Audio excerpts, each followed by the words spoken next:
सारे देश में जन जागरण का, महाजागरण का लगातार अभियान चलाया जा रहा है और किसी एक विषय को लेकर नहीं, एक साथ कई विषयों को लेकर ये अभियान सारे देश में चलाया जा रहा है। क्योंकि आज पूना पैक्ट को 70 साल हो गए हैं, तो हमें हमेशा ये आशंका रहती है कि पुणे करार का जब 50 साल हुए थे पूना पैक्ट को, तो उसकी स्वर्ण जयंती मनाने के बारे में, कार्यक्रम लेने के बारे में और वो कार्यक्रम पूना में लेने के बारे में उस समय बहुत जोर से चर्चा हुई थी। तो मेरे मन में हमेशा ये आशंका रहती है कि पूना पैक्ट के बारे में, उसकी जयंती मनाने वाले लोग कहीं इसकी जयंती मनाने का काम न करें कि इसका जय हो। मुझे इसकी हमेशा आशंका रहती है। तो ऐसा जय करने वाले लोगों को तुम जय क्यों कर रहे हो? ऐसा कहने की बजाय पूना पैक्ट का धिक्कार बार बार होना चाहिए, ताकि लोगों को पूना पैक्ट का धिक्कार क्यों होना चाहिए उसके बारे में उसको जानकारी मिलती है। अगर ऐसा कार्यक्रम पूना में ले लिया जाए तो लेने से इसकी जयंती मनाने वाले जो लोग हैं उनका हौसला इसकी जयंती मनाने वाले लोगों को नहीं होगा। ऐसा इसके पीछे एक सोच है और इसी सोच को ख्याल में रखकर सारे देश में अलग अलग विषयों पर, सारे देश में बहुत बड़ा महाजागरण का अभियान चल रहा है। ये सवाल केवल महाराष्ट्र के अंदर जन जागरण करने का नहीं है, केवल मात्र ये देशव्यापी जन जागरण करने का कार्यक्रम है। इसलिए मैं अपने साथी एकनाथ जी को यह कहना चाहूंगा, ये मामला केवल महाराष्ट्र का नहीं है। और इस साल बामसेन की जो शाखाएं हैं ये 450 जिले में कार्यरत हो जाएगी इस साल, और अगले साल ये 550 जिले में हो जाएगी।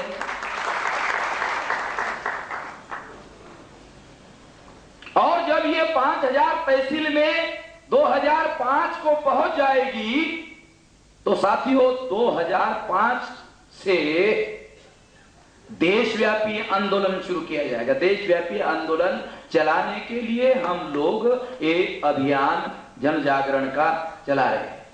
ये केवल महाराष्ट्र का मामला नहीं है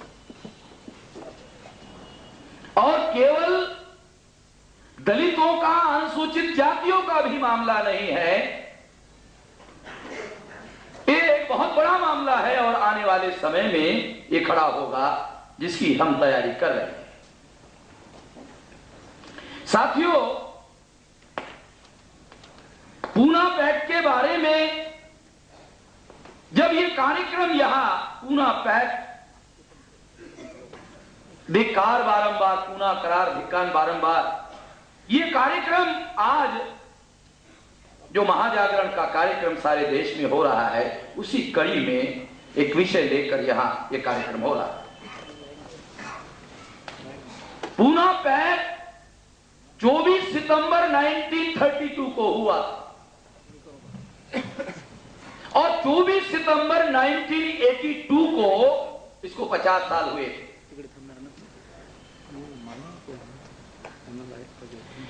आप लोगों को यह जानकारी नहीं होगी कि 1946 को जब संविधान लिखने की प्रक्रिया प्रारंभ हो गई थी। बाबा साहब आंबेडकर के कहने पर आर भोले के नेतृत्व में पूना पैक्ट के विरोध में जेल भरो आंदोलन बाबा साहब आंबेडकर के आदेश पर हुआ था। बहुत लोगों को जानकारी नहीं होगी कि यार आर भोले के नेतृत्व में पूना पैक्ट के विरोध में जेल भरो आंदोलन हुआ और आर भोले को जेल हुई और भी बहुत सारे लोगों को जेल हुई बाबा साहब आंबेडकर के कहने पर। 1946 की बात। आपको सुनकर शर्म लगे कि जिस पूना पैक्ट का धिक्कार करने के लिए बाबा साहब आंबेडकर ने पूना पैक्ट के विरोध में जेल भरो आंदोलन आर भोले के माध्यम से चलाया था,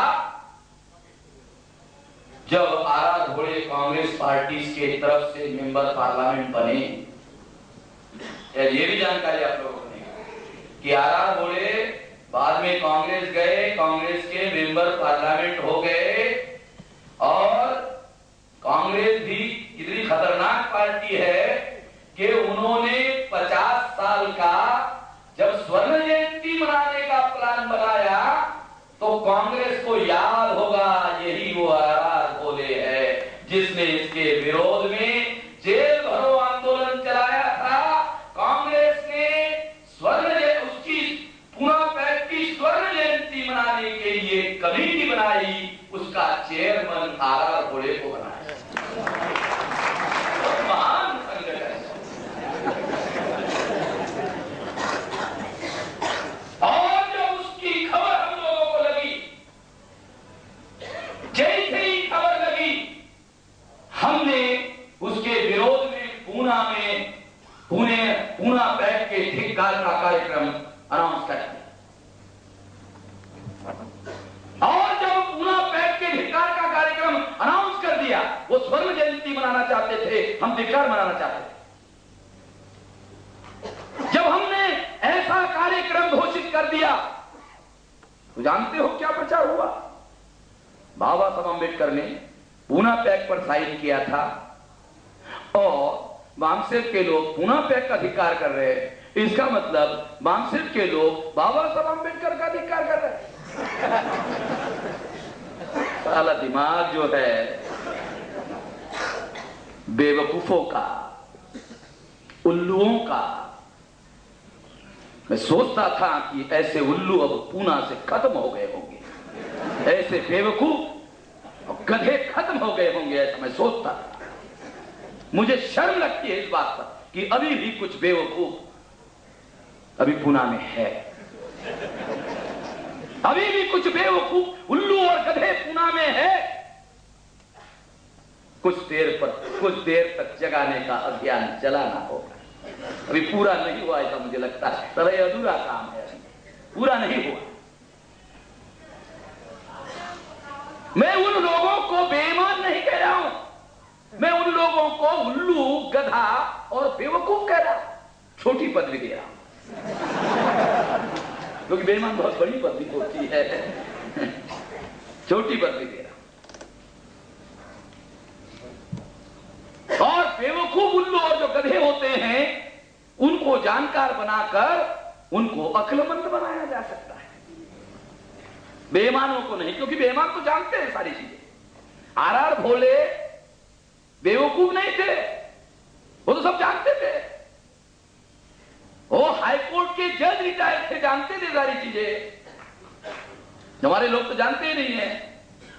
साथियों, आज पूना पैक्ट का जो 70वां दिन है, धिक्कार मनाने के लिए हम ले रहे हैं, इसका एक पर्पस है।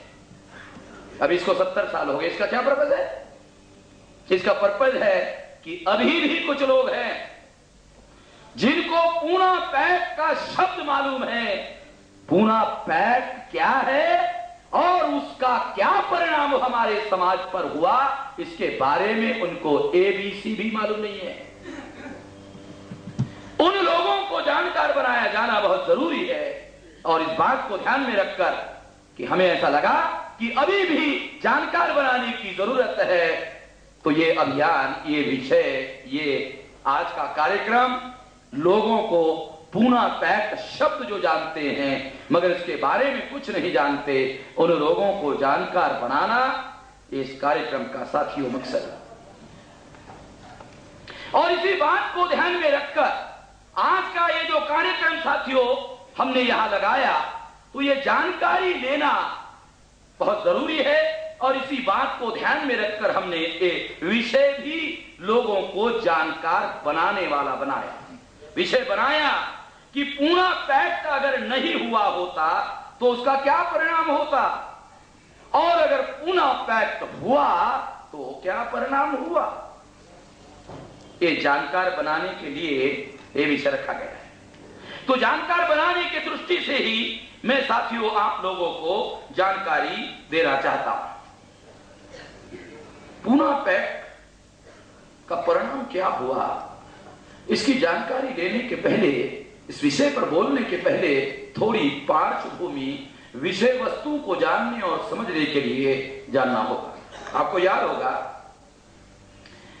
1918 में बेलगांव के नजदीक एक गांव है अथनी, जहां बाल गंगाधर तिलक ने पब्लिक मीटिंग में कहा था तेली, तमोली और कुनभटो को संसद में जाकर क्या हल चलाना है, ये बात उसने पब्लिक में कही। बाल गंगाधर तिलक ने ये जो स्टेटमेंट पब्लिक में दिया था, आप लोगों को जानकारी नहीं होगी क्यों दिया था। 1919 में फर्स्ट इंडिया एक्ट बना और भारत में साउथ बरो कमेटी आई, मॉन्टेग्यू चेम्सफोर्ड जो कॉन्स्टिट्यूशनल रिफॉर्म्स कमेटी आई, और वो जो कमेटी और कमीशन थे वो भारत में विधिमंडलों का गठन करना चाहते थे। विधिमंडलों के गठन का मतलब है विधान बनाने वाली सभाएं, लेजिस्लेटिव असेंबलीज। भारत में ब्राह्मणों को ही कानून बनाने का हजारों साल से अधिकार था। अंग्रेजों ने पहली बार यह सोचा, प्लान बनाया कि कानून बनाने का अधिकार केवल मात्र ब्राह्मणों के हाथ में नहीं होना चाहिए और इसमें रिप्रेजेंटेशन और लोगों को भी मिलना चाहिए। इस बात को ध्यान में रखकर अंग्रेजों ने विधिमंडलों का गठन करने का निर्णय किया। हमारे लोगों ने, उस समय शाहू महाराज जिंदा थे, और हमारे लोगों ने शाहू महाराज के प्रेरणा से विधिमंडलों में रिप्रेजेंटेशन की मांग की। आपको बहुत सारे लोगों को याद नहीं होगा, शेड्यूल कास्ट और शेड्यूल ट्राइब के लोगों ने ही रिजर्वेशन की मांग नहीं की। शाहू महाराज के कहने पर भास्कर राव जाधव ने रिजर्वेशन की असेंबली में डिमांड की। भास्कर राव जाधव सत्यशोधक समाज के प्रधान थे और छत्रपति शाहू महाराज के कहने पर उन्होंने रिजर्वेशन की मांग की। विधिमंडलों में रिजर्वेशन मिलना चाहिए, और ये जो उन्होंने डिमांड की उसका तिलक ने पब्लिक मीटिंग में जवाब दिया। उन्होंने रिजर्वेशन की मांग की, तिलक ने जवाब दिया। क्या जवाब दिया? तेली, तमोली और कुनभटो को संसद में जाकर क्या हल चलाना है। हर चीज का कोई ना कोई संदर्भ होता है, सुनने में कोई प्रतिक्रिया नहीं होती। ये जवाब अथनी में पब्लिक मीटिंग में तिलक ने दिया, और तिलक की बात को नहीं माना गया। 1919 का फर्स्ट इंडिया एक्ट बना और हमारे लोगों को विधिमंडल में इच्छा के अनुसार नहीं मगर कुछ रिप्रेजेंटेशन का अधिकार मिला।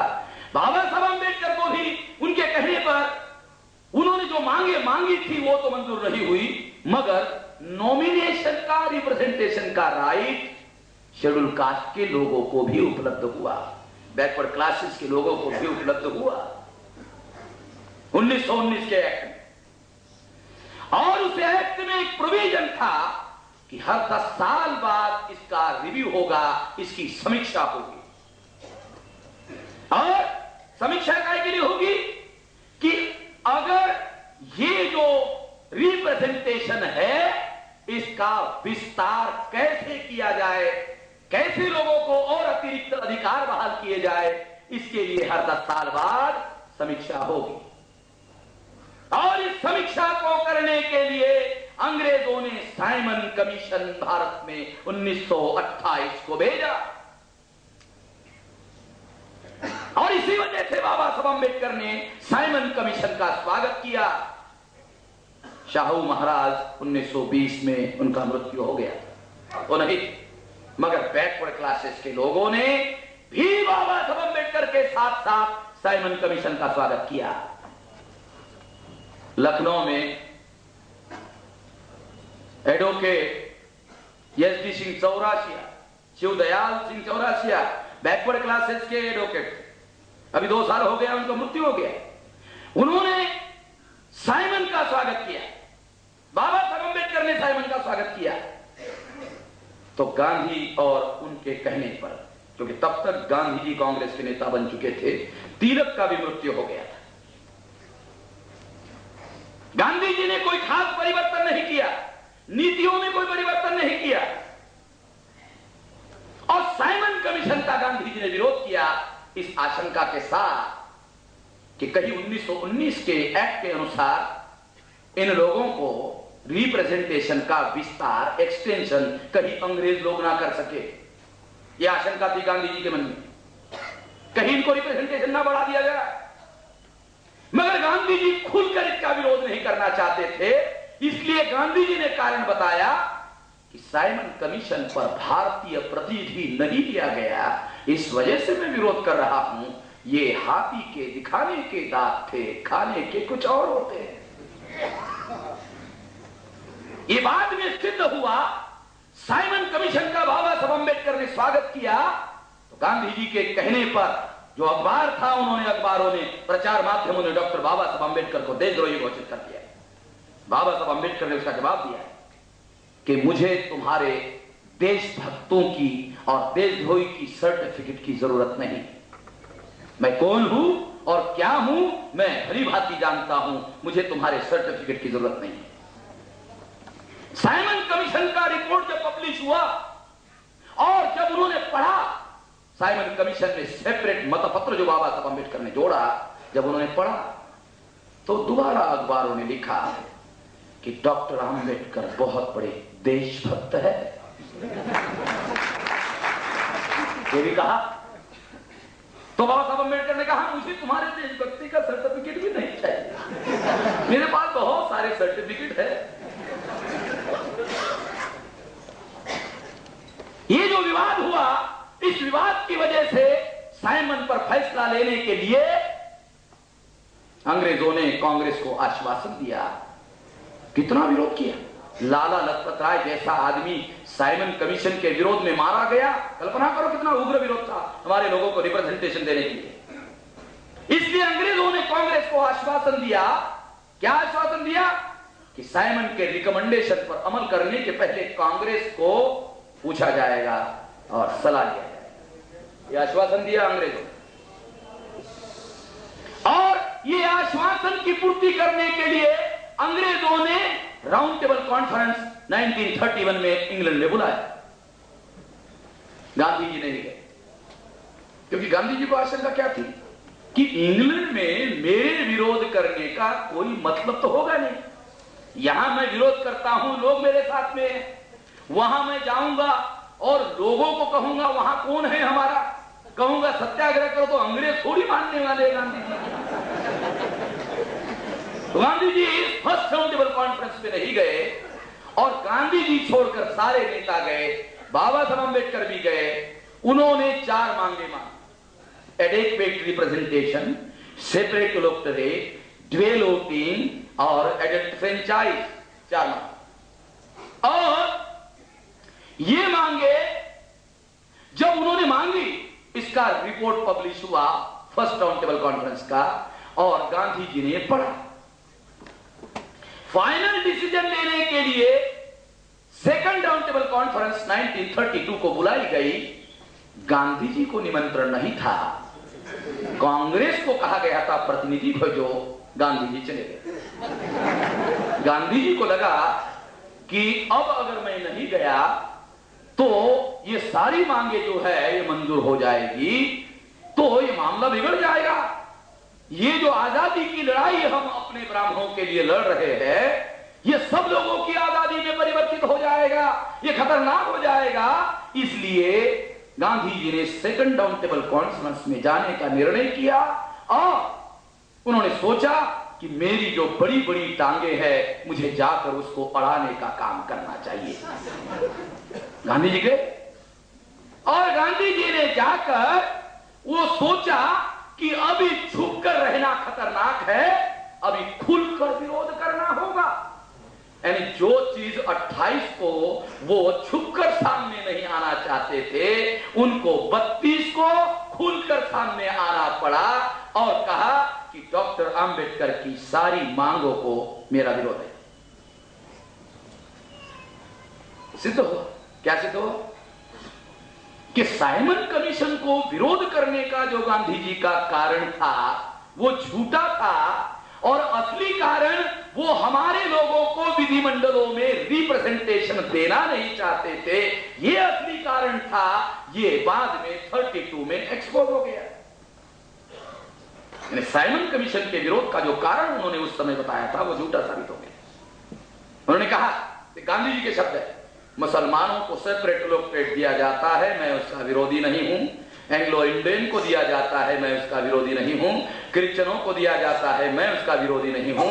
सिखों को दिया जाता है, मैं उसका विरोधी नहीं हूं। मगर अगर अछूतों को ये अधिकार दिया जाता है तो मैं इसका विरोधी हूं। ये गांधी जी के शब्द है, मेरे लिए, मेरे पास के नहीं बता रहा हूं। किसी को गांधी जी के प्रति प्रेम होगा तो ये शब्द जरा छानबीन कर ले। प्रेम होगा तो ये देख लेना, छानबीन कर ले। कहा कि अगर ये मांगे मंजूर हुई तो मैं जान की बाजी लगा दूंगा, जान दे दूंगा, ताकि ये मांगे मंजूर ना हो। मगर गांधी जी की बात का असर नहीं हुआ अंग्रेजों पर। 17 अगस्त 1932 को कम्युनल अवार्ड डिक्लेयर हुआ और बाबा साहब की सारी मांगे मंजूर हुई। गांधी जी, बाबा साहब अम्बेडकर की सारी मांगे मंजूर हुई। 17 अगस्त 1932 को कम्युनल अवार्ड डिक्लेयर हुआ। गांधी जी ने कम्युनल अवार्ड पढ़ते ही उसके विरोध में अनशन करने की घोषणा कर दी। अनशन करने की, उपवास करने की घोषणा कर दी। और गांधी जी ने उपवास शुरू कर दिया 20 सितंबर 1932 को और 4 दिन में पूना पैक्ट हुआ। सितंबर 32 को, 24 सितंबर 32 को पूना पैक्ट हो गया। पूना पैक्ट, बाबा साहब अम्बेडकर ने कम्युनल अवार्ड में 4 मांगे मांगी थी, वो चारों मांगे मंजूर हुई थी। गांधी जी के उपवास की वजह से क्या हुआ? गांधी जी ने जो उपवास किया उसका परिणाम हुआ पूना पैक्ट हुआ। पूना पैक्ट कैसे हुआ? बाबा साहब अम्बेडकर के थोड़ा शब्द बताता हूं। हमारे लोग जो है पढ़ते नहीं है, इसलिए बाबा साहब अम्बेडकर के शब्द बताया जाना जरूरी है हमारे लोगों को। और ये 46 के उसके बाद में जो उन्होंने उसका अध्ययन किया उसके आधार पर टाइटल है disadvantage of the Poona pact. यानी पूना पैक्ट के क्या हमारे ऊपर गंभीर परिणाम हुए। तो ये पूना पैक्ट कैसे हुआ, उनके शब्द है, उन्होंने लिखा, the Poona pact is thus fraught with mischief, एक धोखेबाजी थी। It was accepted because of the coercive force of Mr. Gandhi and because of the assurance given by the time at the time that the caste Hindu will not interfere in the election of the scheduled caste। तो यहां आपको शब्द जो है Poona pact क्यों हुआ? Due to coercive fast. ये है, यानी पूना पैक्ट बाबा साहब आंबेडकर ने इस पर साइन किया, क्यों किया? क्या वो स्वेच्छा से उन्होंने साइन किया या बाबा साहब आंबेडकर को ऐसे हालात पैदा करके साइन करने के लिए मजबूर किया? अगर हालात और परिस्थिति का अध्ययन करो, जैसा प्रोफेसर साहब ने कहा, शिंदे जी ने, कि अगर बाबा साहब आंबेडकर साइन नहीं करते तो संभवतः वो मारे जाते और उनके लोग भी मारे जाते। समझते हो इसका मतलब कितना भयानक? बाबा साहब आंबेडकर के ऊपर यह दबाव डाला गया था कि अगर तुम साइन नहीं करते हो तो तुम मारे जाओगे। इस हालात में बाबा साहब आंबेडकर ने उस पर साइन किया, और जब ये इस हालात में बाबा साहब आंबेडकर ने साइन किया तो स्पष्ट है कि ये जो समझौता था ये वन वे था, ये वन वे था, और इसमें हमारे लोगों की कोई भी बात जो जायज थी, सारी की सारी बातों को उल्टा दिया गया। पूना पैक्ट ने क्या, पूना पैक्ट में क्या हुआ? जो 4 मांगे मंजूर हुई थी उसमें से 2 मांगे सबसे ज्यादा फंडामेंटल थी, बाकी सेकेंडरी मांगे थी। एक एडेक्वेट रिप्रेजेंटेशन सेकेंडरी मांग थी, 2 एडल्ट फ्रेंचाइज सेकेंडरी मांग थी। 2 बातें बहुत महत्वपूर्ण थी, 2 मांग, एक सेपरेट इलेक्टोरेट और ड्वेल वोटिंग। ये 2 मांगे गांधी जी ने खत्म कर दी। सेपरेट इलेक्टोरेट खत्म कर दिया, 2 बार वोट देने का अधिकार समाप्त कर दिया। गांधी जी की वजह से, उनके कोई सिफारिश की वजह से और बाबा साहब आंबेडकर को खून की धमकी और उनके लोगों के गांव-गांव में घर जलाने की धमकी की वजह से बाबा साहब आंबेडकर ने पूना पैक्ट पर साइन किया, जिससे ये 2 मांगे ड्वेल वोटिंग और सेपरेट इलेक्टोरेट समाप्त हो गए। और उसकी जगह क्या मिला? जॉइंट इलेक्टोरेट, संयुक्त मतदार संघ, जॉइंट इलेक्टोरेट मिला। और इस जॉइंट इलेक्टोरेट के बदौलत क्या हुआ? जॉइंट इलेक्टोरेट का क्या परिणाम हुआ? आज ये जो जॉइंट इलेक्टोरेट आया है, पूना पैक्ट में जॉइंट इलेक्टोरेट है, पूना पैक्ट की वजह से जॉइंट इलेक्टोरेट आया। इस जॉइंट इलेक्टोरेट का आज इंडिया में जॉइंट इलेक्टोरेट के आधार पर चुनाव होता है। और एक बात ख्याल रखना, बहुत सारे लोगों को यह जानकारी नहीं है, जो बहुत ज्यादा फंडामेंटल है। वो क्या है? बाबा साहब आंबेडकर ने जॉइंट इलेक्टोरेट मांगा, मगर एक बात उन्होंने गांधी जी से मनवाने में कामयाबी हासिल की। वो 50% फायदे की बात थी। वो कौन सी? कि जॉइंट इलेक्टोरेट में चुनाव होगा, मगर चुनाव एक बार नहीं 2 बार होगा। कि अनुसूचित जाति के कैंडिडेट कौन होंगे, ये कांग्रेस हाईकमांड डिसाइड नहीं करेगी। ये मैं बता रहा हूं, मैं विश्लेषण समझा रहा हूं। 2 बार चुनाव करने के पीछे बाबा साहब आंबेडकर का क्या उद्देश्य था? कि पहले बार चुनाव होगा कि फाइनल इलेक्शन में कौन कैंडिडेट होगा। कोई भी अनुसूचित जाति का आदमी चुनाव लड़ सकता है।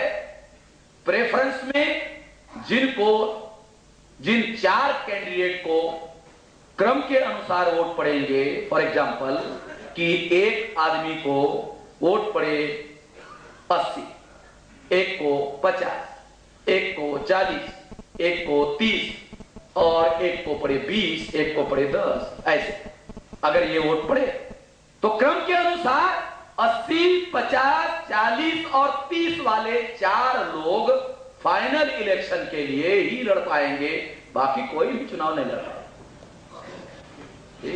एक बात थी। इसका मतलब क्या हुआ कि आज कांग्रेस हाईकमांड अनुसूचित जाति का कौन कैंडिडेट होना चाहिए, अनुसूचित जनजाति का कौन कैंडिडेट होना चाहिए, कौन डिसाइड करता है?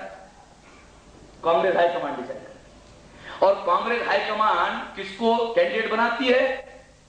जो पर्दा करता है, कॉम्पीट करता है गद्दारी करने में। जो समाज के साथ गद्दारी करेगा, जो समाज के साथ धोखेबाजी करेगा और धोखेबाजी में जो अव्वल आएगा वो हमारा कैंडिडेट होगा।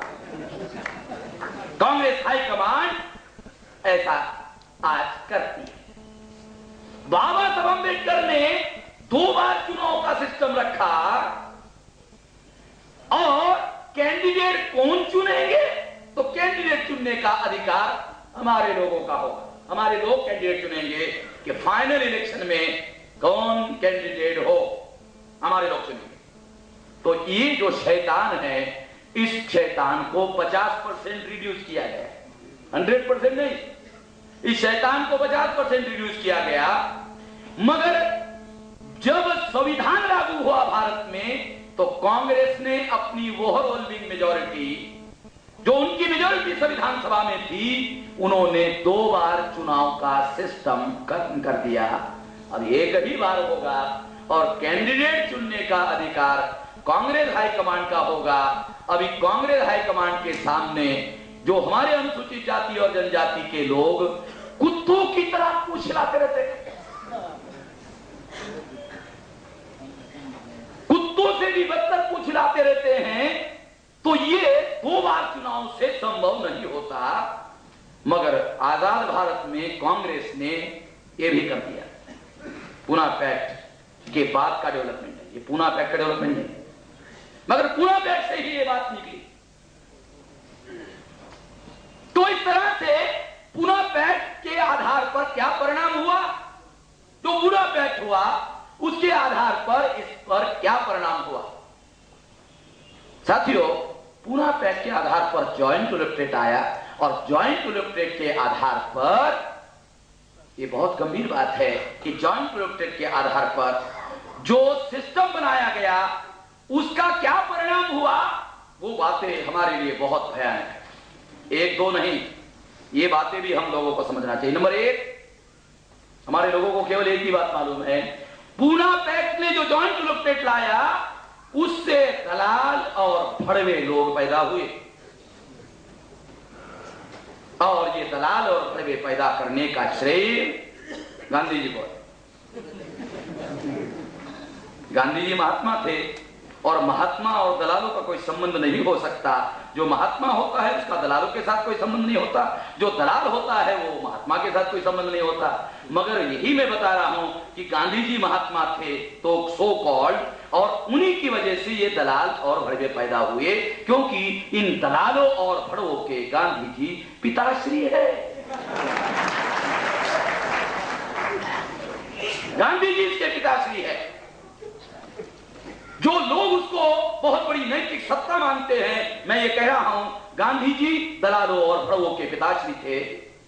और इन दलालों की जन्म तारीख है 24 सितंबर 1932 को। 24 सितंबर 32 को दलालों और भड़वों का जन्म हुआ। इतिहास ठीक से मालूम होना चाहिए, इसलिए बता रहा हूं। और इन दलालों और भड़वों का जन्म कहां हुआ? एरवड़ा जेल पूना में हुआ। आमतौर पे लोगों का जन्म अपने घरों में होता है, इन दलालों और भड़वों का जन्म जेल में हुआ। साले असाधारण रूप से पैदा हुए, घर में पैदा नहीं, असाधारण। अंग्रेजी में असाधारण को एबनॉर्मल बोलते हैं। एबनॉर्मल है संतान। किसी का कान टेढ़ा होता है, किसी की आंख टेढ़ी होती है, ऐसे कुछ पैदा होते हैं, बच्चे पैदा ही से ही एबनॉर्मल। एक तो ये दलाल और भड़वे पैदा हुए।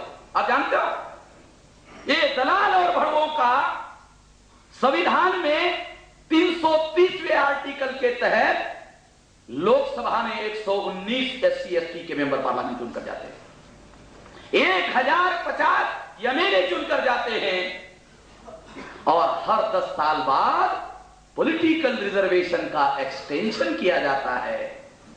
हमारे समाज का कोई भी आदमी पॉलिटिकल रिजर्वेशन हर 10 साल बाद एक्सटेंड किया जाना चाहिए। सुना कभी आपने हमने कोई आंदोलन चलाया कि भाई हमारा पॉलिटिकल रिजर्वेशन हो और 10 साल बढ़ा दो? कभी हमारे लोगों ने डिमांड किया? कभी कोई आजाद भारत में हमारे लोगों ने कोई पॉलिटिकल रिजर्वेशन एक्सटेंड किया जाना चाहिए, रिजर्वेशन एक्सटेंड किया जाना चाहिए, नहीं मांग की। जिस बात की हम मांग नहीं करते वो हर 10 साल बाद उसको एक्सटेंड करते हैं, हर 10 साल बाद एक्सटेंड करते हैं। और मालूम है कैसा बिल पास होता है? ये बिल कैसे पास होता है ये भी बताता हूं। पार्लियामेंट में जब नेहरू प्रधानमंत्री होते थे, जवाहरलाल प्रधानमंत्री होते थे, राजीव गांधी प्रधानमंत्री होते थे और अटल बिहारी अपोजिशन लीडर होते थे, तो क्या होता था? इंदिरा गांधी नेहरू बिल पास रखते तो अटल बिहारी हाथ खड़े करके pass pass pass, without any discussion, without any argument, pass. कोई चर्चा नहीं होती पार्लियामेंट में। आमतौर पर बिल पर चर्चा किए बगैर कोई बिल पास नहीं होता। ये एकमात्र बिल है जिस पर कोई चर्चा नहीं होती। क्यों चर्चा नहीं होती? अगर चर्चा हुई तो ये पूछा जाएगा, भाई इन्होंने क्या तीर मारा जो और 10 साल इनको दिया जाए? जरा तीर की भी बातें बताई जाए। और ये चर्चा होती कि इससे फायदा कितना हुआ, जिसको रिप्रेजेंटेशन दिया गया, नुकसान कितना हुआ, ये भी चर्चा होती। वो जानते हैं ये चर्चा खतरनाक है, इसलिए इंदिरा जब बिल रखती तो अटल बिहारी हाथ खड़े करके पास कह देता। अभी अटल बिहारी प्रधानमंत्री है और उसने बिल रखा तो सोनिया ने कहा पास पास। तू माझी पात खा जाओ, मी तुझी खा जाऊ, माझा हात पाठीवर पुरत नाही, तुझाही पुरत नसेल Sonia.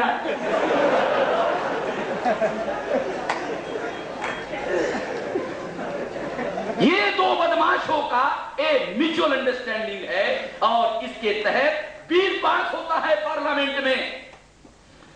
330वां article, 332वां article political reservation और अखबार में छप कर आता है। जानते हो अखबार में क्या छप कर आता है? सर्विसेज का रिजर्वेशन 10 साल बढ़ गया। अखबार वाले लिखते सर्विसेज का रिजर्वेशन 10 साल बढ़ गया।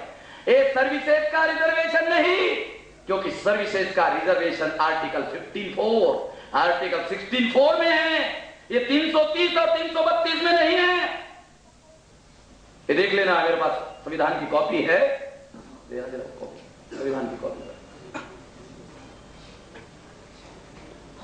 संविधान की कॉपी में देख लेना जो मैं आपको बता रहा हूं, ये आप देख लेना 330 और 332। Reservation in services, reservation in educational institution, ये 15(4) और 16(4) में है। इसका कोई एक्सटेंशन नहीं होता क्योंकि ये फंडामेंटल राइट है, इसलिए इसका 10 साल बाद एक्सटेंशन नहीं होता। ये केवल पॉलिटिकल रिजर्वेशन का होता है। एक्सटेंशन रिजर्वेशन का, पॉलिटिकल का करते हैं, मगर प्रचार करते हैं सर्विसेज के रिजर्वेशन का हो गया। क्यों ऐसा करते हैं? क्योंकि आप लोगों का समर्थन उनको मिले, इसलिए ऐसा करते हैं। अभी अटल बिहारी ने 15 अगस्त को भाषण में कहा, वो भाषण मेरे पास कॉपी है प्रधानमंत्री की, क्योंकि हम सारी बातें डॉक्यूमेंट के आधार पर करते हैं। क्या कहा उसने? उसने कहा कि हमने फिर 10 साल और सर्विसेज का रिजर्वेशन बढ़ा दिया है। अमेरिका में जाकर अटल बिहारी ने कहा मुशर्रफ बहुत बड़े झूठे हैं। सबसे बड़ा झूठा तो साला अटल बिहारी है। उधर कहता है मुशर्रफ झूठे हैं और इधर कहता है हमने सर्विसेज का रिजर्वेशन और 10 साल बढ़ा दिया है। और पार्लियामेंट में जब मैंने राष्ट्रपति का गैजेट मंगाया तो उसमें पॉलिटिकल रिजर्वेशन है, क्योंकि हर बिल जो कानून पास होता है वो राष्ट्रपति के गैजेट में पब्लिश होता है और कोई भी आदमी पैसा भर के राष्ट्रपति का गैजेट ले सकता है। ले लिया, उसमें है पॉलिटिकल रिजर्वेशन। सिद्ध हो गया मुशर्रफ झूठ बोल रहा है या नहीं बोल रहा है, साला हमको तो मालूम नहीं है, मगर अटल बिहारी झूठ बोल रहा है ये हमको मालूम हो गया। पॉलिटिकल रिजर्वेशन से, पॉलिटिकल रिजर्वेशन से, जॉइंट इलेक्टेड से ये दलाल और भड़वे पैदा हुए और कांग्रेस और बीजेपी के लोग ये म्यूचुअल अंडरस्टैंडिंग से ये दलाल और फड़वों की जो व्यवस्था है इसको वो बनाए रखना चाहते। साथियों, आजाद भारत में उन्होंने हमारे इलेक्टेड रिप्रेजेंटेटिव को गुलाम बनाया, हमारे इलेक्टेड रिप्रेजेंटेटिव को गुलाम बनाया। आजाद भारत में जिन्होंने हमारे इलेक्टेड रिप्रेजेंटेटिव को गुलाम बनाया, आजाद भारत में तुम्हारी कोई औकात है क्या? जिन्होंने तुम्हारे इलेक्टेड रिप्रेजेंटेटिव को गुलाम बनाया, आजाद भारत में तुम्हारी कोई औकात है? ये सारा परिणाम पूना पैक्ट की वजह से हुआ और पूना पैक्ट गांधी जी की वजह से हुआ। ये सारे शैतानी की जड़ गांधी है। ये एक परिणाम। दूसरा परिणाम, पूना पैक्ट की वजह से बाबा साहब अम्बेडकर का यह कहना है, डिसफ्रेंचाइज्ड आवर पीपल। ये अंग्रेजी शब्द बाबा साहब अम्बेडकर ने इस्तेमाल किया। Poona pact disenfranchised our people. अब हमारे लोगों को साला फ्रेंचाइज ही समझ में नहीं आया, तो डिसफ्रेंचाइज का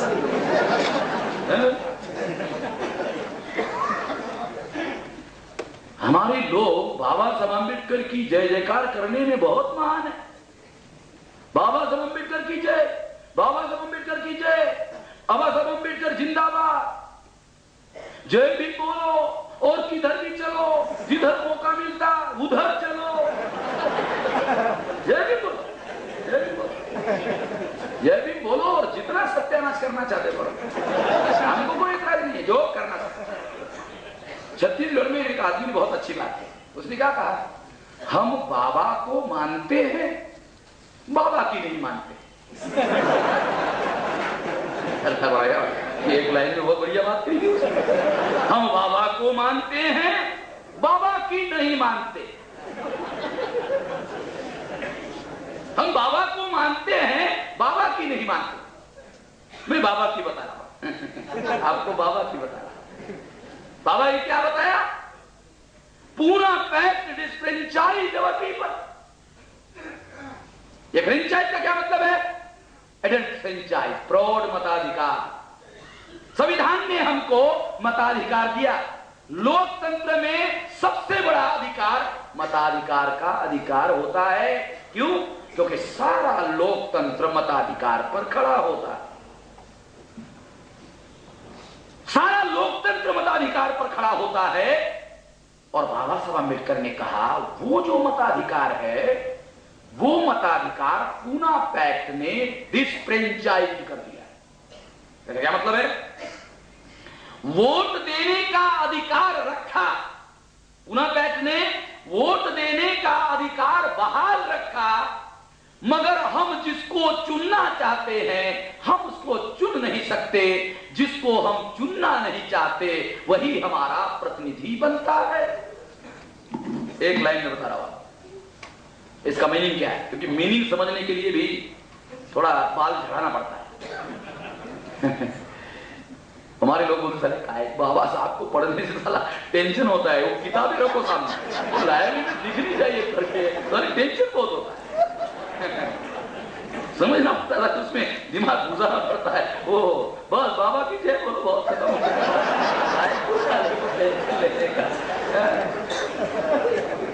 टेंशन लेने का। डिसफ्रेंचाइज आवर पीपल। जिसको हम चुनना चाहते हैं उसको हम चुन नहीं सकते। जिसको हम चुनना नहीं चाहते वही हमारा प्रतिनिधि बनना चाहता है, प्रतिनिधि बनता है। इसका मतलब है हमारे वोट का अधिकार जो है वो प्रतिनिधि चुनने का अधिकार है, मगर हम अपनी इच्छा के प्रतिनिधि चुन नहीं सकते। इसका मतलब है वोट के अधिकार प्रभावहीन हो गया। Poona pact disenfranchised our people. यह है उसका, यह उसका परिणाम। आशा थी लोकतंत्र में मताधिकार का अधिकार है, तो मताधिकार का अधिकार उपयोग करके भविष्य में हम अपनी आजादी हासिल कर सकते हैं। मगर गांधी इतना शैतान निकला कि उसने मताधिकार का जो अधिकार है उसको ही प्रभावहीन बना दिया। ये जो हथियार था इसको उसने इतना भोतरा बना दिया, इतना भोतरा बना दिया कि तीर चलाने का एकलव्य का अधिकार बहाल रहेगा, मगर जिस अंगूठे से वो तीर चला सकता है वो अंगूठा उसके पास नहीं होगा। तीर चलाने का अधिकार बहाल रहेगा, मगर वो तीर चलाने का जो अधिकार है वो उपयोग करना तब संभव होता है जब अंगूठा होता है। इस अंगूठे के आधार पर वो तीर चलता है, ये अंगूठा ही उसने मांग लिया तो तीर चलाने का अधिकार बहाल होकर भी तीर चला नहीं पाता।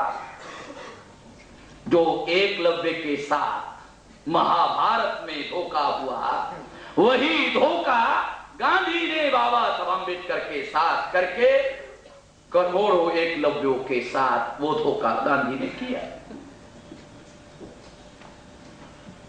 ये परिणाम हुआ।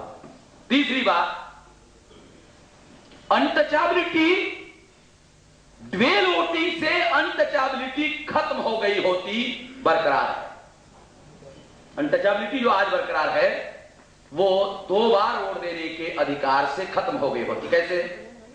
एक बार हम अपने प्रतिनिधि अपने वोटों के आधार पर चुन लेते, एक बार अपने वोटों के आधार पर अपने प्रतिनिधि चुन लेते। कास्ट हिंदू को, ब्राह्मण, क्षत्रिय, वैश्य को अपने प्रतिनिधि अगर चुनना है तो हमें 2 बार वोट देने का अधिकार था, उनको अगर अपने प्रतिनिधि चुनने हैं तो उनको हमारा वोट मांगने के लिए आना पड़ता। देखिए, बहुत फंडामेंटल बात बता रहा हूं मैं। हमारे लोगों को पूना पैक्ट शब्द मालूम है, बाकी कुछ मालूम नहीं, इसलिए बता रहा कि 2 बार वोट देने का अधिकार से क्या होता, एक बार के वोट से हम अपने प्रतिनिधि चुन लेते। अब हमें किसी के भी वोट की जरूरत नहीं है, हमने अपने प्रतिनिधि चुन लिए। अब ब्राह्मण, क्षत्रिय, वैश्य को अपने प्रतिनिधि चुनने हैं तो उनको हमारे वोट चाहिए तो वो चुन सकता है। अगर हम वोट नहीं देते तो वो अपनी इच्छा का कैंडिडेट चुन नहीं सकता। उनको हमें हमारे वोट मांगने के लिए आना होगा, और जब वोट मांगने के लिए आएगा तो हम उनको कहेंगे कि भाई, तुमने हमें जंगलों में रहने के लिए मजबूर किया, तुमने हमें अछूत बनाया, ऐसा करो 15 दिन का समय देते हैं, इसे खत्म कर दो और बाद में आ जाना। फिर सोचते हैं तुमको देने के बाद, फिर सोचते हैं। इससे क्या होता? इससे जो हजारों साल की जो गुलामी है, worst slavery in the world, untouchability खत्म हो गई होती। वो आज भी जिंदा है, इसलिए जिंदा है कि गांधी ने 2 बार वोट देने का अधिकार समाप्त कर दिया, इसलिए अस्पृश्यता आज भी जिंदा है।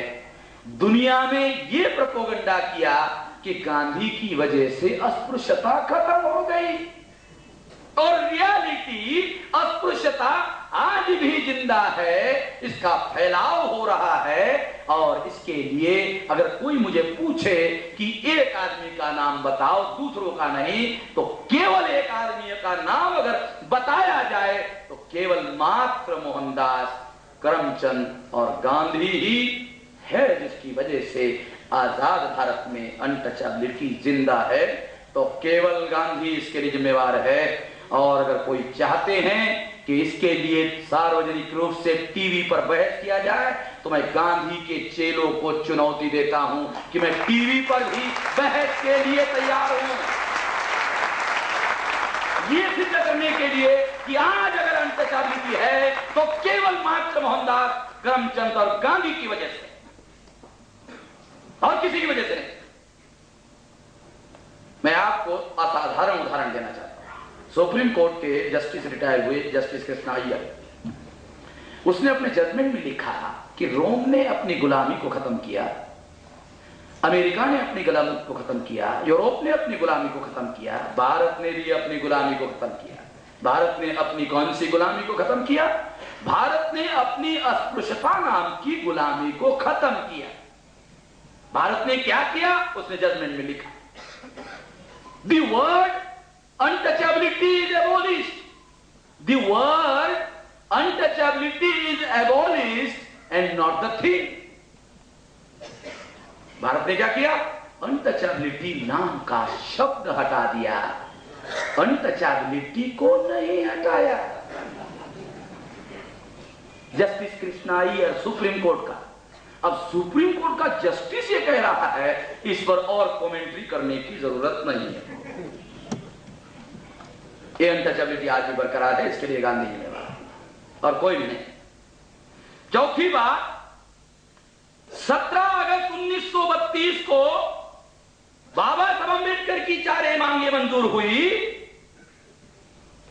इस 4 मांगे मंजूर होने से हम लोग आजाद हो गए, हम लोग आजाद हो गए। गांधी जी को 15 अगस्त 1947 को आजादी मिली और हमें 17 अगस्त 1932 को, इसे मैं आजादी कहता हूं। क्यों? इस आजादी का क्या नाम है? डोमिनियन स्टेटस की आजादी। डोमिनियन स्टेटस, इसको कहते हैं डोमिनियन स्टेटस की आजादी, कि अंग्रेज भारत में ही रहेगा मगर वो सारे अधिकार, कॉन्स्टिट्यूशनल राइट्स उपभोग करने के लिए हम लोग स्वतंत्र रहेंगे। अंग्रेज सेंट्रल गवर्नमेंट में बना रहेगा, अंग्रेजों की सत्ता बनी रहेगी, मगर वो सारे संवैधानिक अधिकार हमारे पास होंगे। इसको कहते हैं डोमिनियन स्टेटस की आजादी। बाबा साहब अम्बेडकर ने अंग्रेजों को एक बात समझाई, बहुत फंडामेंटल है। क्या समझाई? ब्राह्मण को आजाद करने के पहले आप लोगों को हमें आजाद करना होगा। ब्राह्मण को आजाद करने के पहले हमें आजाद करना होगा। ब्राह्मण अंग्रेजों का गुलाम है, हम ब्राह्मणों के गुलाम हैं। तुम ब्राह्मणों को आजाद कर दोगे, पहले ब्राह्मणों को आजाद कर दोगे, ब्राह्मण हमें कभी भी आजाद करने वाला नहीं है। ब्राह्मण के पहले हमें आजाद करना होगा। तो 17 अगस्त 1932 को कम्युनल वार, ये डोमिनियन स्टेटस की आजादी थी। गांधी जी को 15 अगस्त 1947 को मिली, जो आजादी हमको 17 अगस्त 1932 को मिली।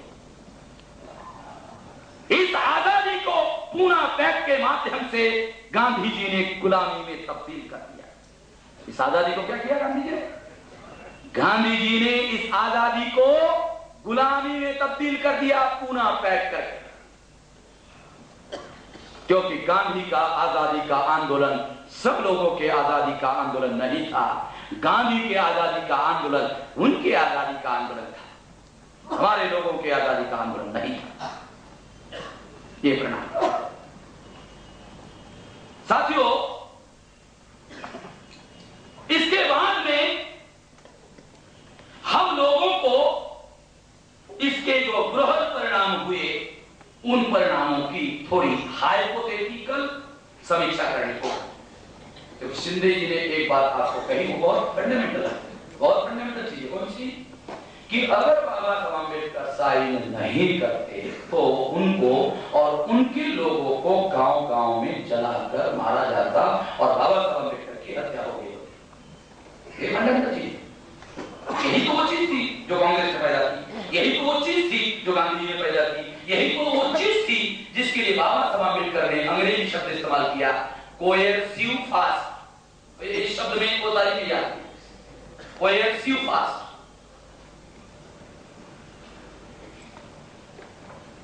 तो इस बाबा साहब अम्बेडकर की हत्या हो जाती, उनके लोगों के गांव-गांव में खड़ा और हत्या करने का अभियान चलाया जाता।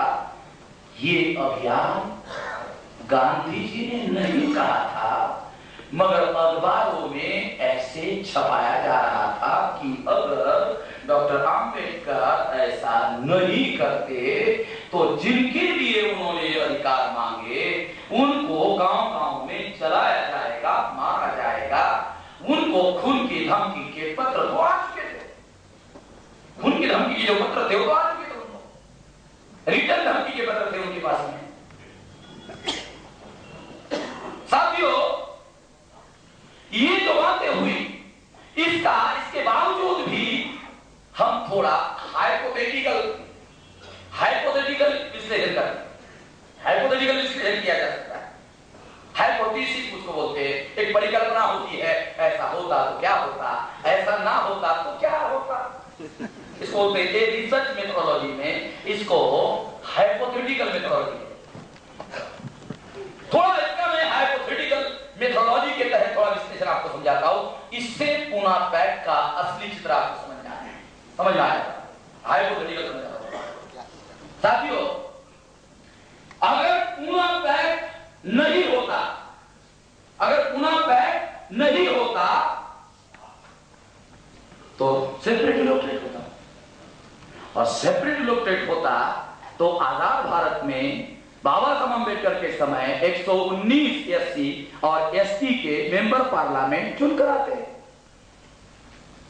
और उसके पहले संविधान सभा में एससी एसटी के इंडिपेंडेंट लड़ाई और झगड़ा करने वाले, क्योंकि सेपरेट इलेक्ट्रेट में क्या होता, सेपरेट इलेक्ट्रेट में हमारे पास चॉइस होता, हम किनको चुनकर भेजे, तो हम उनको चुनकर भेजते जो हमारी लड़ाई बेहतरीन लड़ सकता है, हम उनको चुनकर भेजते।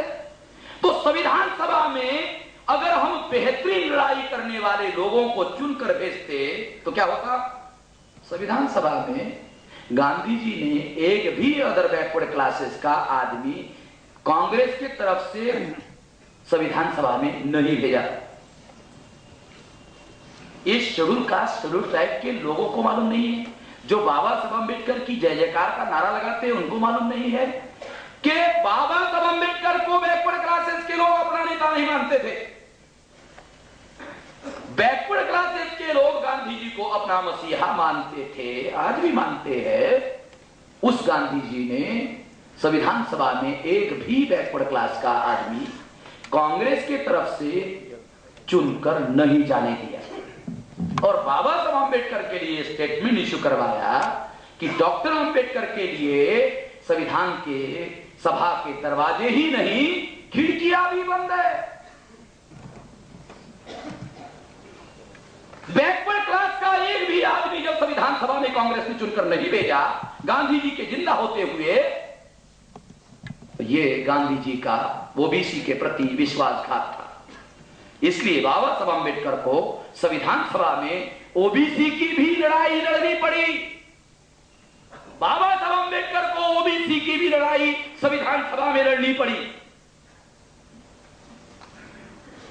और इसी के तहत 340वां आर्टिकल अदर बैकवर्ड क्लासेस के लिए आया। Fundamental right other backward classes के लिए भी आया, क्योंकि फंडामेंटल राइट अछूत और शूद्रों के लिए फंडामेंटल है, ये ख्याल रखना, अछूत और शूद्रों के लिए। शरद पवार क्या सोचते हैं क्या नहीं सोचते एक भिन्न मामला है, मगर कांग्रेस हाईकमांड शरद पवार के बारे में क्या सोचता है वो स्पष्ट है।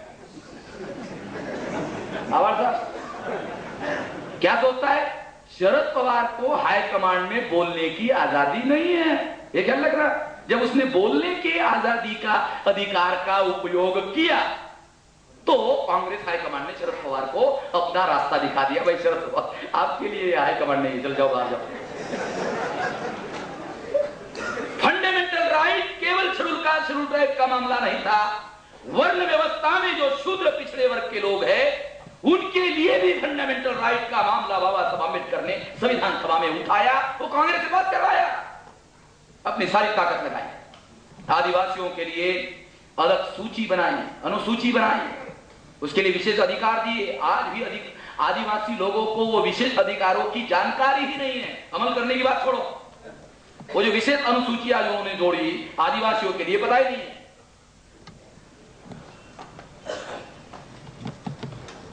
बाबा साहब अम्बेडकर संविधान सभा में चुनकर गए और उन्होंने ये काम किया, अदर बैकवर्ड क्लासेस की भी लड़ाई लड़ी और अदर बैकवर्ड क्लासेस के लोगों को हक अधिकार मिले, इसलिए विधि मंत्री पद का इस्तीफा भी दिया।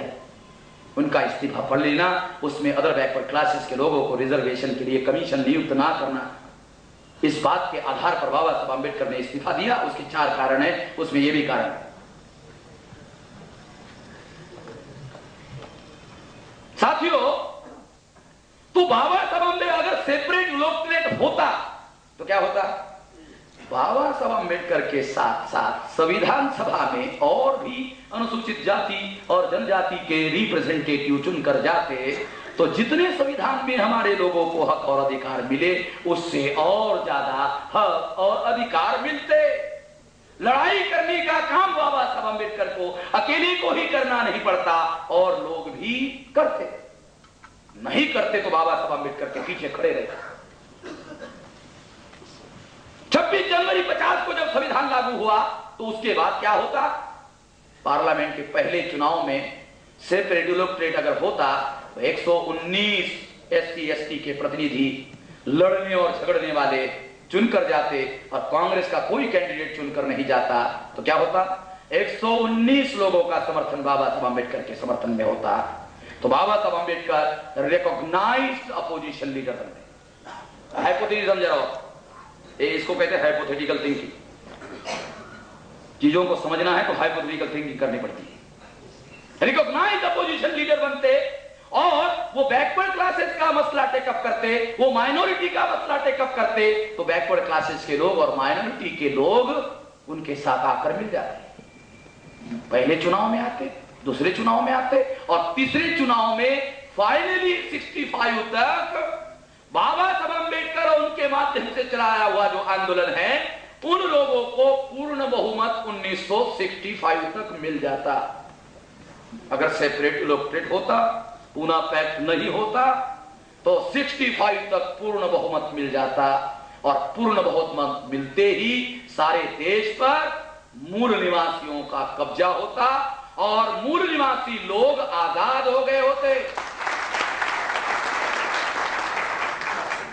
ये अगर पूना पैक्ट नहीं होता तो इसका ये परिणाम होता। पूना पैक्ट हुआ तो क्या हुआ ये मैंने आपको पहले बताया। मगर पूना पैक्ट अगर नहीं होता तो ये होता। कल्पना करो कितने बड़ा मामला होता। तो मैं इधर भाषण देने के लिए खड़ा नहीं होता, आड़ाव जी भी इधर जोर जोर से चिल्लाने के लिए नहीं आते, आड़ाव जी को दाढ़ी बनाने की भी जरूरत नहीं होती।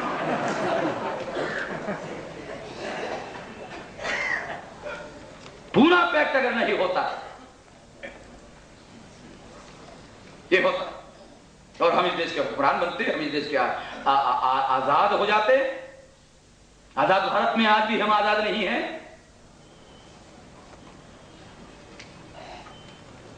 ये परिणाम हो।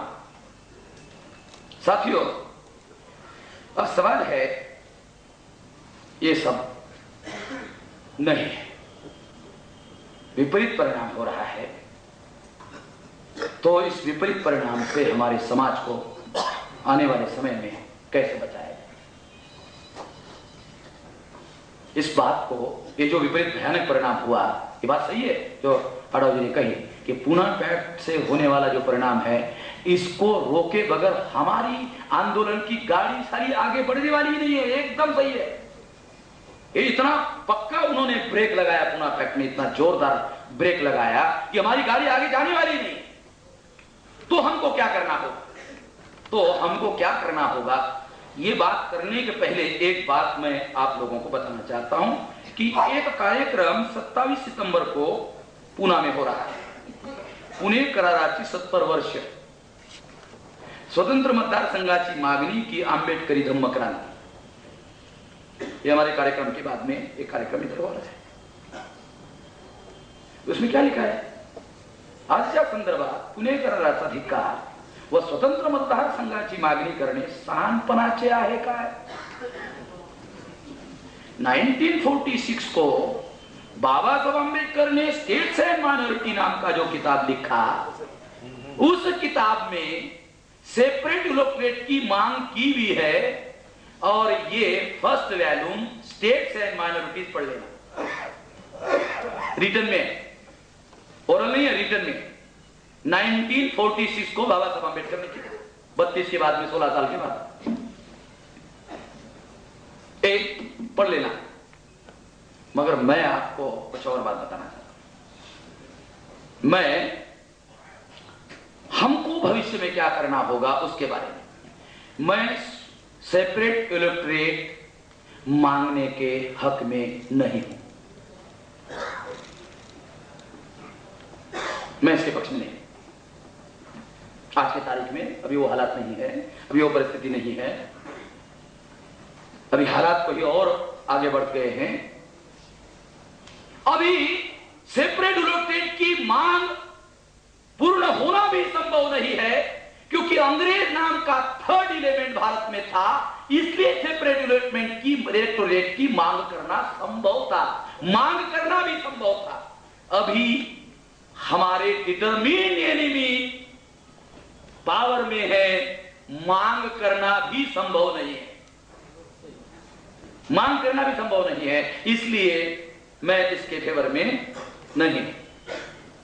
तो क्या करना साथियों, हमने अपना कार्यक्रम बनाया, क्या करना होगा वो मैं आपको थोड़ा बताना चाहता हूं कि हम लोगों को, मैं इस बात के भी समर्थन में नहीं हूं कि हमको प्रेशर ग्रुप बनाना होगा, एक बहुत छोटी चीज है,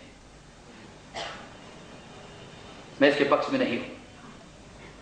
साथियों, हम लोगों को क्या करना होगा, इस बात को जानने के पहले पूना पैक्ट अगर होता तो हमारे दुश्मनों पर उसका क्या परिणाम होता, एक थोड़ा सा जान लिया जाए, ताकि हमको क्या करना है, रास्ता हमको उसमें से निकलेगा। एक, मैं ये मानता हूं कि 15 अगस्त 1947 को एक विदेशी चला गया, दूसरा विदेशी देश का हुक्मरान हो गया, देश हमारा आजाद नहीं। इसलिए अंग्रेजों ने जो बिल पार्लियामेंट में पास किया, उस बिल का नाम था ट्रांसफर ऑफ पावर बिल, केवल सत्ता का हस्तांतरण, इंडियाज इंडिपेंडेंस बिल नहीं। अंग्रेज इसको आजादी नहीं मानते थे, अंग्रेज इसको केवल सत्ता का हस्तांतरण मानते थे, क्योंकि अंग्रेज ये जानते थे कि ये भी विदेशी है, हम तो है ही है, हम जा रहे हैं और दूसरे विदेशी देश के हुक्मरान बन रहे हैं। तो 15 अगस्त 47 को देश गुलाम हो गया, मूल निवासी गुलाम हो गया, ब्राह्मण आजाद हो गया। तो पूना पैक्ट अगर नहीं होता तो ब्राह्मण अकेले आजाद नहीं होता, पूना पैक्ट अगर नहीं होता तो ब्राह्मण अकेले आजाद नहीं होता, हमारे लोग भी आजाद होते हैं। और अगर हमारे लोग आजाद होते तो फिर ब्राह्मणों का क्या होता, इसका आप अनुमान करो, इस पर बोलने की कोई खास जरूरत नहीं। दूसरी बात, जिसे ब्राह्मण हिंदू धर्म कहते हैं वो हिंदू धर्म नहीं है, वो असली ब्राह्मण धर्म है, वो असली ब्राह्मण धर्म है।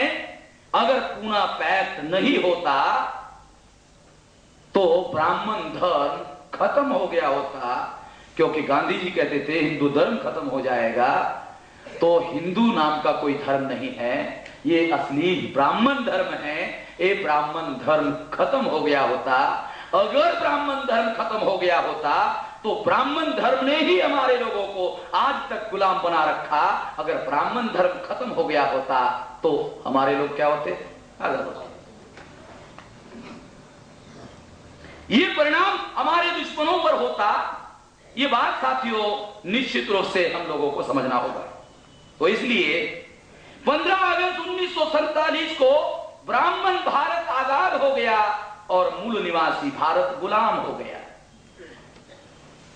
तो हमको मूल निवासी भारत के आजादी का आंदोलन शुरू करना होगा।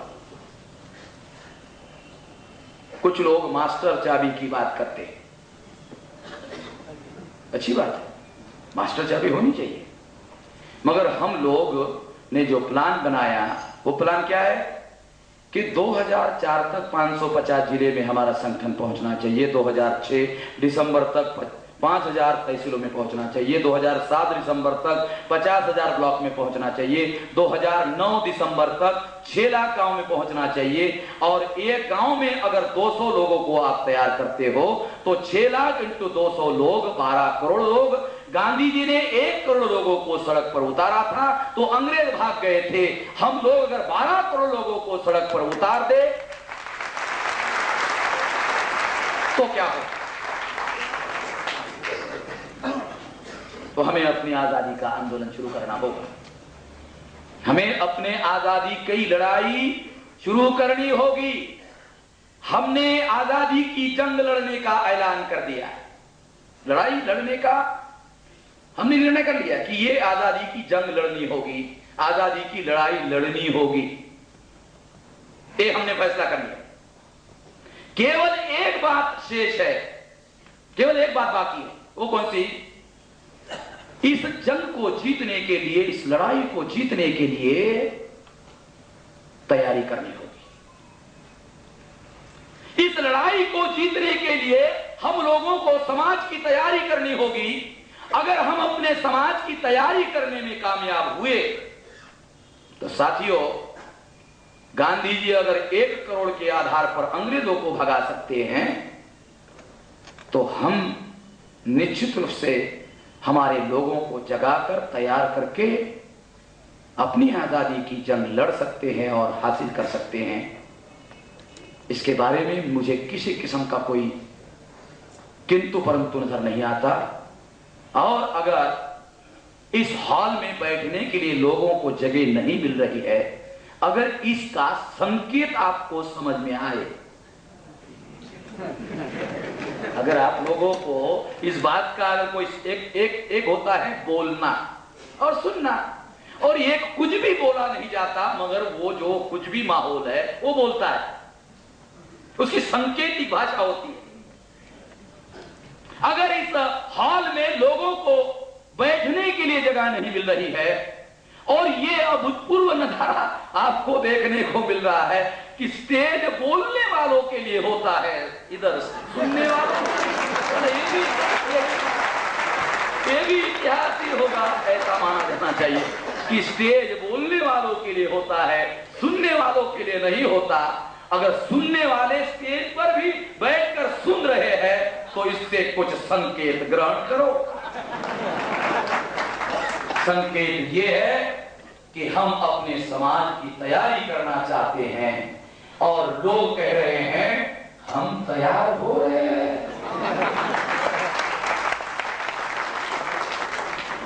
ये जो तैयारी करने का अभियान चल रहा है साथियों, हम बाउंसेल के माध्यम से एक हवा बनाने का अभियान चला रहे हैं। हवा बनाना चाहते, क्योंकि आप घर घर में जाकर लोगों को समझाते हो, इससे लोगों को कम समझ में आएगा। मैं एक हवा बना रहा हूं, हवा। ये हवा जब बहने लगेगी तो किसी को समझाने की जरूरत नहीं होगी, ये हवा समझाएगी। हवा बनाने का काम बन नहीं रहा, मगर मुझे ऐसा लगता है पुणे में इधर देख कर ऐसा लगता है कि हवा बन सकती है, ये हवा बन सकती है। और ये जैसे हाल है ना, ये सारे देश में ऐसा ही है, सारे देश में हमारे कार्यक्रम चल रहे हैं ऐसे ही है, ऐसे है। मैं तो इस बात से हैरान हूं कि हम लोगों को कन्विंस कम कर रहे हैं और लोग ज्यादा आ रहे, क्या बात है, ऐसा क्यों हो रहा है? तो इसके 2 कारण हैं, एक जो हम हवा बना रहे हैं वो, और एक जो हमारा दुश्मन हवा बना रहा है वो। हमारा दुश्मन हमारे लोगों को जूते मारने का अभियान चला रहा है। अटल बिहारी एलपीजी का कार्यक्रम चला रहे हैं तो ये जूते मारने का वो अभियान चला रहा है। तो मैं पंडित अटल बिहारी वाजपेयी का बड़ा आभारी हूं। ये पंडित अटल बिहारी, तेरा हम जाहिर शुक्रगुजार करते हैं कि तू जूते मारने का कार्यक्रम इसी तरह से चालू रख, क्योंकि हमारे लोगों को समझाने से कम समझ में आता है, जूते मारने से जरूर समझ में आता है।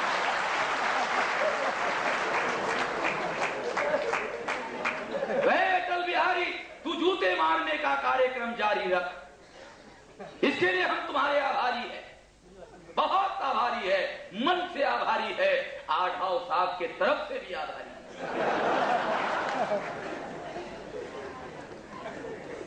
ये जूते मारने के कार्यक्रम से हमारा काम बहुत आसान हो रहा है। हम समझाने की बातें करते हैं, हमारे लोगों को समझ में नहीं आता। जब वो जूते मारता है, उधर से जूते मारता है, तो जूते मारने से उधर असर पड़ता है तो इधर भागता है।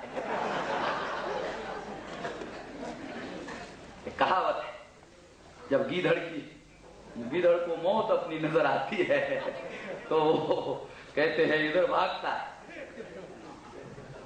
तो हमारे लोग जो है वो अपनी जान बचाने के लिए, उसकी सुरक्षा करने के लिए सुरक्षा कवच ढूंढ रहे हैं। तो उनको लगता है कि इधर वामसेट में सुरक्षा कवच मिल सकता है।